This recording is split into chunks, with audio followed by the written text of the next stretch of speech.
Hi all, ഇന്ന് നമ്മൾ നോക്കുന്നത് സിൽക്ക് ത്രെഡ് യൂസ് ചെയ്തിട്ടുള്ള ചെയിൻ സ്റ്റിച്ച് എങ്ങനെ ചെയ്യാമെന്നാണ്.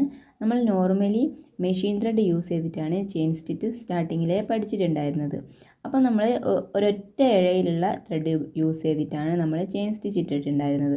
അതുപോലെ സെറി ത്രെഡ് യൂസ് ചെയ്തിട്ട് നമ്മൾ ഒരേ ഒരു ഇഴ കൊണ്ടാണ് ചെയിൻ സ്റ്റിച്ച് ഇട്ടത്. പക്ഷേ സിൽക്ക് ത്രെഡ് യൂസ് ചെയ്തിട്ട് നമ്മൾ ചെയിൻ സ്റ്റിച്ച് ഇടുമ്പോൾ നമുക്ക് 2 ലെയർ വേണം. 2 ലെയർ വേണമെങ്കിൽ നമ്മളിതുപോലെ 2 സിൽക്ക് ത്രെഡിനെ എടുക്കണം. എന്നിട്ട് രണ്ടും കൂടെ ഒരു ബൗളിലോ എവിടെയെങ്കിലും ഒന്ന് ഇട്ട് വെച്ചിട്ട് വേണം നമ്മൾ ഫ്രെയിമിൻ്റെ അടിയിൽ വെച്ച് കൊടുക്കാൻ വേണ്ടിയിട്ട്. എന്നിട്ട് ഇതിൻ്റെ രണ്ടിൻ്റെയും എൻഡ് ഒരുപോലെ ഇങ്ങനെ നോട്ട് ഇട്ടിട്ടുണ്ട്. നമ്മൾ നോർമലി ആര്യ വർക്ക് ചെയ്യുമ്പോൾ ത്രെഡിന് നോട്ട് ഇടുമല്ലോ, അതുപോലെ തന്നെയാണ് ഇത് രണ്ടിനെയും കൂടി ഒരുമിച്ച് നോട്ടിട്ട് കൊടുത്തിട്ടുള്ളത്. എന്നിട്ട് നമ്മൾ ഈ ഒരു ബൗള് നമ്മളെ ഫ്രെയിമിൻ്റെ അടിയിൽ വെച്ച് കൊടുത്തിട്ട് നോർമലി ചെയ്യും പോലെയാണ് ചെയ്യുന്നത്.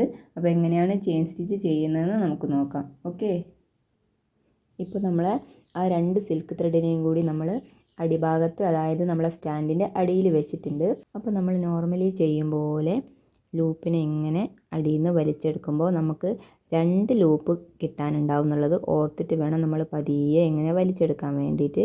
നമ്മൾ വല്ലാതെ ബലം പിടിച്ച് വലിക്കരുത്, കാരണം സിൽക്ക് ത്രെഡ് പെട്ടെന്ന് സ്പ്ലിറ്റ് ആവുകയും ഡാമേജ് ആവുകയും ചെയ്യും. അപ്പോൾ നമ്മൾ കെയർഫുള്ളായിട്ട് വലിക്കുക. ഫസ്റ്റ് ടൈമിലൊക്കെ നമ്മൾ വലിയ വലിയ ചെയിൻ ഇട്ടിട്ട് ചെയ്യാൻ വേണ്ടി പഠിക്കുക. മെല്ലെ വലിച്ച് നോർമലി നമ്മൾ ബാക്കിലേക്കും ഫ്രണ്ടിലേക്കും ചെയ്യുന്ന അതേ മൂവ്മെൻറ്റ് തന്നെ ചെയ്ത് കൊടുക്കുക.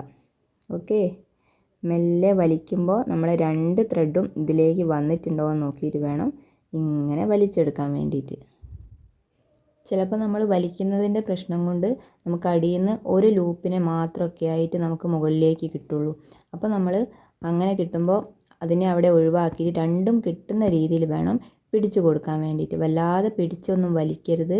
നമ്മൾ ഒരേപോലെ ഒന്നിങ്ങനെ പൊക്കിയിട്ട് റൊട്ടേറ്റ് ചെയ്തിട്ട് പതിയെ വലിച്ചു കൊടുക്കുക. അപ്പോൾ അടിയിൽ ത്രെഡ് വല്ലാതെ ബലം പിടിച്ച് വെക്കരുത്, പെട്ടെന്ന് ഡാമേജ് ആവും സിൽക്ക് ത്രെഡ്. അപ്പോൾ നിങ്ങൾ വിചാരിക്കും ഇപ്പോൾ ചെയിൻ സ്റ്റിച്ച് സാധാരണ ചെയ്യും പോലെ തന്നെയല്ലേന്ന്.